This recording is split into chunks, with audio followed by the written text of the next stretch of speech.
The night highway doesn't forgive mistakes, especially when you realize that you are carrying something in your car that is not on any customs list. When the German customs officer asked Igor to open the double bottom of his minibus's trunk, Igor was calm. He had checked the hiding spot before leaving. It was absolutely empty. Then why, from that blind, iron-welded compartment, did a clear, slow tapping of fingernails on metal suddenly come?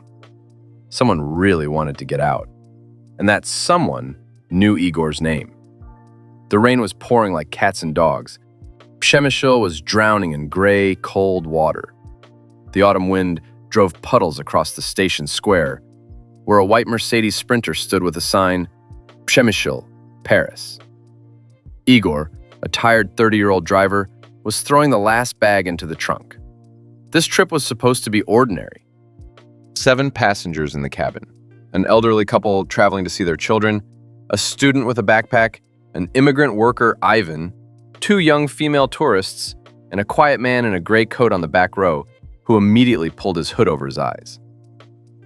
Igor was about to get behind the wheel when a stranger in a dry, expensive coat gently pulled his sleeve. "There's something to discuss," he said quietly. His voice was cold. "I need to send something to Paris. Your Sprinter won't mind it." The stranger handed over a heavy paper envelope. Inside lay neat stacks of euros. 5,000. It was 3 times more than Igor earned in a month of hard work. "This is for one metal case," the man whispered. "It's already under the floor of your car. My people installed it while you went to get coffee. One rule: whatever you hear during the road, whatever sounds come from below, do not stop and do not try to open the safe. They will collect it in Paris." Igor looked at the money, then at the passengers. His debts pressed too heavily. He hid the envelope in his pocket and nodded. The vehicle started. Behind lay the dim lights of Przemyśl. Ahead lay 2,000 kilometers of wet night highway. Silence quickly filled the cabin. Only the monotonous hum of tires against the wet road broke the quiet. Andrew, the student in the front seat, fell asleep, leaning his forehead against the cold glass. The tourist girls slept, hugging each other. The man in the gray coat on the back row sat completely motionless. His head was lowered, and his hands rested on his knees.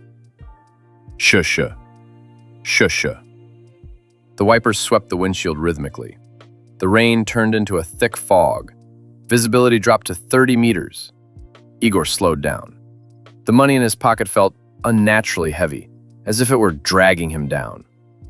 Around 3 o'clock in the morning, somewhere in the middle of Germany, Igor heard the first sound. Tap, tap. It sounded like a small pebble hitting the undercarriage. But the sound repeated. It came directly from under the floor, where the hidden metal safe was located. Tap, tap, tap. It was a rhythmic tapping, as if someone from deep inside the iron box was carefully knocking on the walls, searching for an exit. Igor gripped the steering wheel tighter. "It's just pebbles, or the exhaust pipe loose," he reassured himself. But the stranger's voice echoed in his head again and again. "Whatever you hear, do not stop." Suddenly, the cabin grew freezing cold. Breath billowed like steam from Igor's mouth. He turned the heater to maximum, but a blast of icy, musty air blew out, carrying the smell of damp earth and river silt. At the German-French border, patrol units were standing. Spotlights cut through the fog. An officer in a reflective vest signaled Igor to stop. Igor bit his lip. His hands shook so much that he barely managed to turn the key to shut off the engine. "Passenger documents," the officer said dryly, shining a flashlight into the cabin. The passengers stirred slowly. They looked strangely sleepy. In the white light of the flashlight, their faces appeared unnaturally pale, almost blue. "What are you carrying? Open the trunk." Igor got out of the vehicle. He walked to the back doors and opened them. The customs officer began moving the bags. And at that exact moment, a heavy, dull thud echoed from under the trunk floor. Thud! The metal floor of the minibus literally shuddered. The customs officer instantly jumped back, his hand automatically dropping to his holster. "What was that sound?" he shouted in German. "I don't know. Probably the shock absorber," Igor lied, stammering. "Hands on the hood, immediately," the officer commanded. Within a minute, 3 armed police officers surrounded the vehicle. They escorted all the passengers outside. The people stood under the rain, silent and pale, not even trying to shield themselves from the cold water. They just stared ahead with glassy eyes. One of the officers brought an angle grinder. They noticed uneven weld seams under the chassis. "Cut it," the shift supervisor ordered. A shower of bright sparks cut through the night darkness. Igor stood nearby, flanked by police officers, mentally saying goodbye to his freedom. The welded sheet metal finally fell away. An officer pried open the heavy iron lid of the hiding spot with a crowbar and pulled it back with effort. Everyone held their breath. The beams of the flashlights crossed at the bottom of the niche. It was absolutely empty. Only the clean iron walls of the metal box. No packages, emptiness. The customs officer looked at Igor, then at his colleagues, completely bewildered. "What on earth? Where's the sound?" he muttered. The sounds had disappeared. The police searched the car for a few more minutes but found nothing. Finally, the annoyed officer returned Igor's documents and ordered him to leave. Igor quickly threw the bags back in, and the passengers silently returned to their seats. The vehicle drove back onto the dark highway. Paris was less than 300 kilometers away. Igor tried to calm his racing heart. "It's just my nerves," he repeated to himself. Suddenly, his phone vibrated quietly. A message from an unknown number appeared on the screen. "Igor, why did you open the lid? It's much easier for us to breathe now. Thank you." Igor went numb. He wanted to delete the message, but the phone vibrated again.